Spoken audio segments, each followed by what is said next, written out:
எடுத்துருக்கேன், இதில் போட போகிறேன்.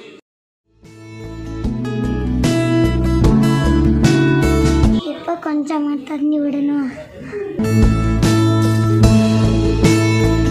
இப்போ இதை வெயில் படுற இடத்துல வைக்கணும்.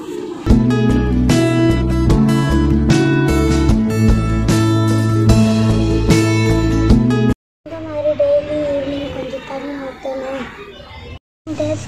இந்த மாதிரி லீஃப் இருக்கு, என்ன ஃப்ளவர் வரப்போகுதுன்னு பார்க்கலாம்.